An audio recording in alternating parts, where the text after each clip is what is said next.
Hi Chase, I wanted to take a moment and summarize what we had studied at your house on Sunday night and try to clarify some things, and if nothing else, present it to you in a way that it's more compact.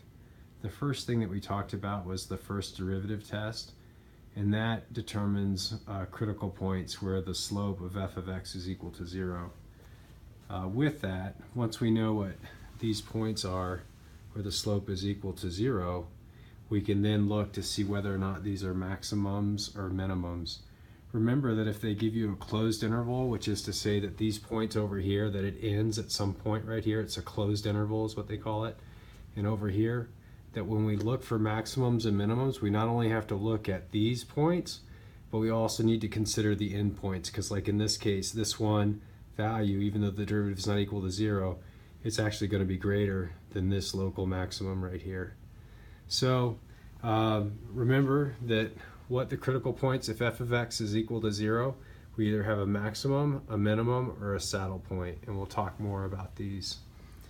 So I'm actually going to flip the camera here, so don't get like super nauseous and throw up. All right, so if the first thing that we do to find critical points is we check to see where the derivative, which is the slope of the line f of x at any given point, is equal to 0. So right up here, you can note that right here, a slope is equal to 0 because it's flat. A slope is equal to 0 here because it's also flat. So those are the points where f of x is equal to 0. Now, once we've determined that a point is equal to 0, we then need to look at if the sign of the first derivative goes from being positive to on the other side of the critical point of it being negative.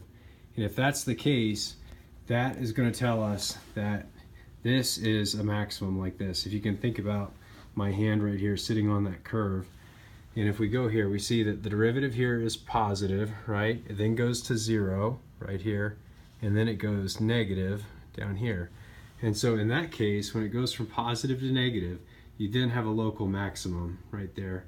Here's just another diagram that I sketched out. Additionally, when it goes from being negative to positive, then what you know is that your critical point here is a minimum right here. So in this case right here, we're seeing the derivative go from negative to positive.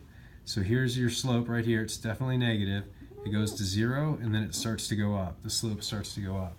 And so in that case, when the first derivative goes from negative to positive, you have a minimum right here. Now, if the first derivative test goes to 0 and the sign is unchanged, then the critical point is what's called a saddle point right here. And that means that you come down your curve right here, and it's negative, it goes to 0, and then it continues on being negative, or it's positive, positive, positive, goes to 0, and then continues on positive.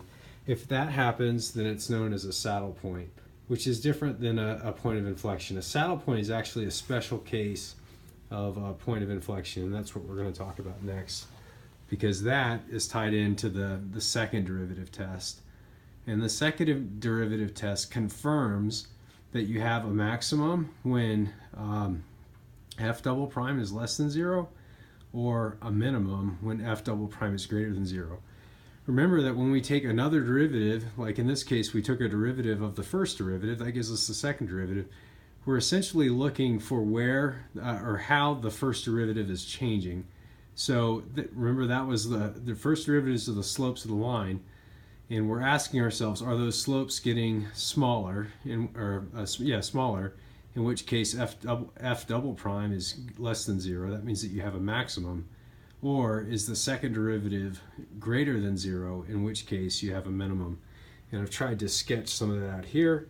You can see that in the first drawing that I had over to the right, that the f double prime of some point x naught that we've sketched there, that it's decreasing, or that it's less than 0. And what that means now is that your original derivative, f prime of x, was decreasing. So these arrows right here were getting smaller, their slope was getting smaller, smaller, smaller, right? And that's how you know that that's going to have a second derivative that's less than 0. On the next one over here, we have the opposite. We can see from our plot here that this is going to be a local minimum. And if we plugged in the second derivative here, we would see that this is greater than 0. The second derivative across this whole domain here is going to be greater than 0. And what that means for f prime, remember f prime is just the slope of the function f of x, right? F prime is going to be increasing over this area. And so let's look to see if we can do it with kind of the arrow here. Here you can see it's negative, it's 0, and now the slope is positive. So it went from negative to 0 to a positive number, which means that your derivative over this area is increasing. It went from negative to 0 to positive. Now, in addition, there's something called concavity in the points of inflection. And so concavity is determined when f double prime of x is less than 0, like in this case. That means that your function is concave down, right? On the other side, if you can have a function where the second derivative is positive, then you know that this is concave upward right here. In addition, you have something that's called a point of inflection. Now, I talked about how the saddle point, which was down here, is actually just a special case of the point of inflection, which is over here. So the point of inflection means that you've switched now from being concave up, right, or actually being concave down, right, where your first derivative was changing and it was getting smaller. You hit this point, and then you start to see your second derivative actually increase. And this could be flipped the other way, where at first your second derivative is greater than 0, and then finally your second derivative on this side would be less than 0. So you can flip that graph. But the point is, for an inflection point, you have the second derivative changing sign around some point, x naught, that you're looking at. A saddle point is a special case because in the saddle point, where your second derivative changes from, in this case, being negative, in this case, it changes from concave downward, concave upward to concave downward, or downward to upward. The inflection point is also at a point where f prime of x is equal to 0. And so that's what gives you kind of this familiar saddle point. A classic example of a saddle point is f of x equals x cubed. Anyway, I hope that this kind of helps you here, what I've laid out, and it's hopefully clearer than what I was able to present to you on, I think maybe Wednesday night we were working. Anyway, good luck with your studies, and hopefully we can chat soon.